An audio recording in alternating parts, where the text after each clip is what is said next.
Welcome to today's Explainer. Today, we're diving into something really fascinating. We are unpacking a highly popular and honestly rhetorically masterful YouTube sermon from Bangladesh Islamic media. Now, if you want to watch the original whole thing for yourself, you can actually find it over at youtube.b/ck2gpoad0. What we're doing today is taking a step back to objectively analyze this sermon's central driving argument.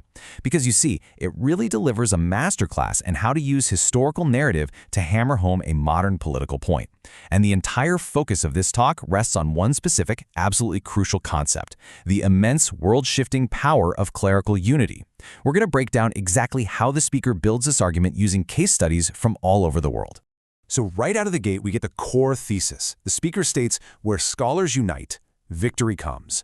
And look, this isn't just a passing remark, right? This is the fundamental anchor for the entire sermon.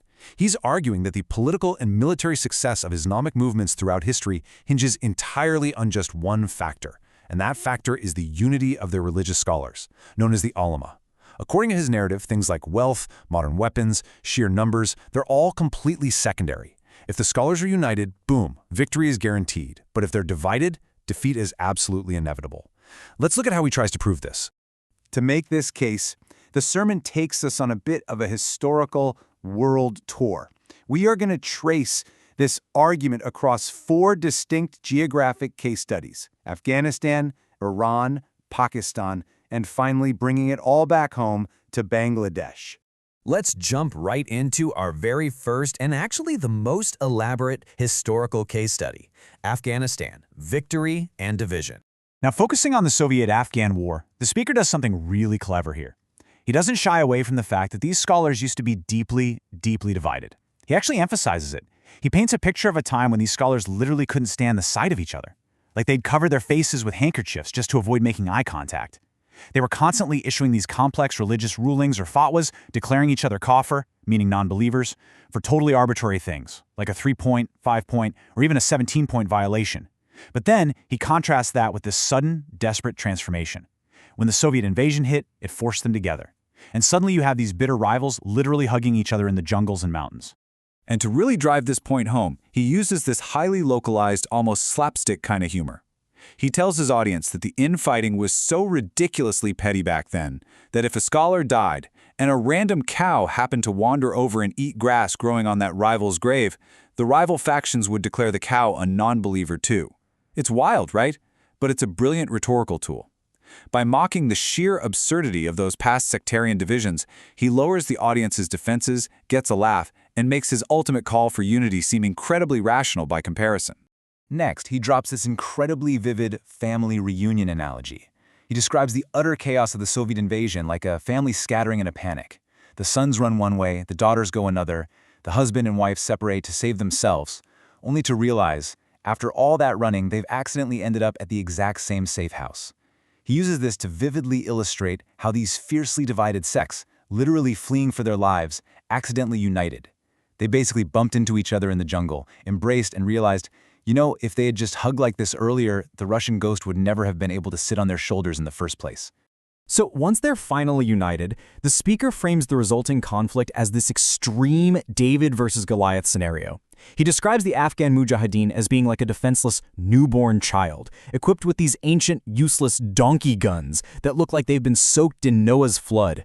And on the flip side, he paints the Soviet Union as this giant demon, just armed to the teeth with the most modern weaponry imaginable. He is intentionally setting up a mathematically impossible scenario. Why?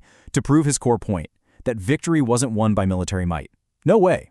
It was achieved solely through the miraculous power of their newfound unity against absolutely impossible odds. So if we walk through the timeline of his Afghan narrative, you see the complete cycle. Step 1, that accidental unity in the mountains.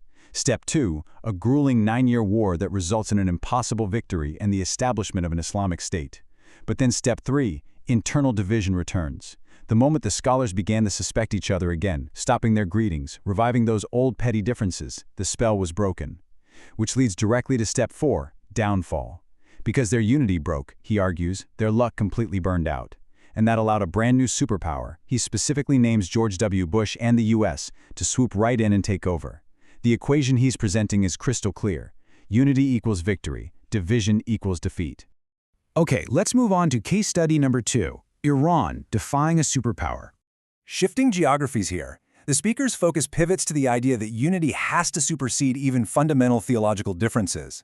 Now, he openly acknowledges to his audience that Iranian Muslims hold significant theological differences from his own beliefs, making it very clear they won't compromise on questions of faith.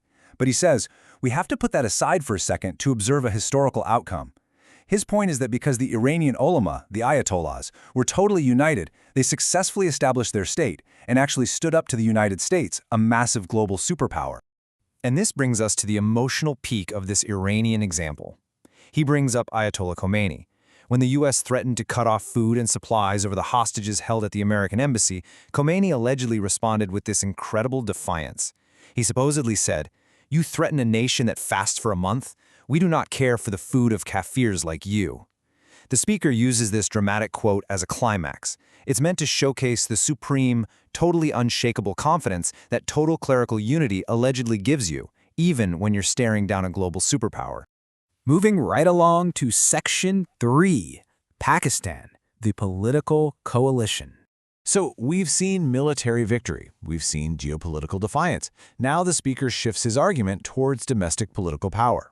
To prove this, he points to a specific real-world historical event, the Muttahida Majlis-e-Amal, or the MMA. This was a political coalition in Pakistan that managed to do exactly what he is advocating for. It actually united religious scholars from incredibly diverse and historically very opposed sects into a single cohesive political bloc. He uses the MMA as his ultimate proof of concept. When all these different sects and schools of thought united under this one single banner, they shocked the world and pulled off an unprecedented electoral victory. The crucial takeaway he wants the audience to get here is that unity isn't just for fighting guerrilla wars in the jungle. It is a proven, highly effective strategy for winning elections and taking tangible political control in the modern world. And finally, Section 4, where it all comes home, Bangladesh, the local context. This is the moment where his entire narrative web comes together. All those global examples, Afghanistan, Iran, Pakistan, they were all just building a foundation for the local political reality he wants to address. Here, the sermon pivots to leveling highly charged political allegations.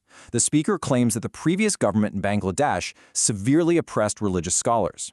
He paints a picture of intense systemic hostility, arguing that the government treated the ulama not just as standard political opponents, but as their greatest enemies in life, portraying it as a literal existential threat to the scholars in the country. And to demonstrate the sheer depth of this alleged hostility, he cites an incredibly stark, honestly very offensive example. He claims a favored poet of the establishment wrote a poem comparing the Fajr Azan, which is the sacred early morning Islamic call to prayer, to a prostitute calling her customer. Now, he uses this shocking, visceral imagery very deliberately. It is designed to outrage the audience and act as definitive proof that their local political opponents are irredeemably hostile to Islam itself.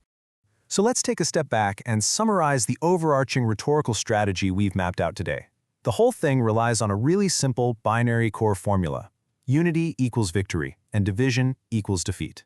By meticulously cherry-picking these historical events across the region, the speaker builds this sense of a universal, undeniable truth. And then, he drops that truth squarely onto local political grievances. The ultimate message to his local audience is unmistakable. Look at history. Your survival and your victory rely entirely on putting aside your differences and uniting right now. Which leaves us with a pretty compelling final thought. It really is fascinating to dissect how public speakers construct their arguments, isn't it? Because it's never just about reciting facts, it's all about the narrative. How does global history shape and influence a local political reality? It's a powerful reminder of how stories of the past, whether we're talking about the mountains of Afghanistan or the voting booths of Pakistan, are continuously repurposed and weaponized to shape the politics of the present. So what do you think about our histories being used here? Thank you so much for joining us for this explainer, and we will see you next time.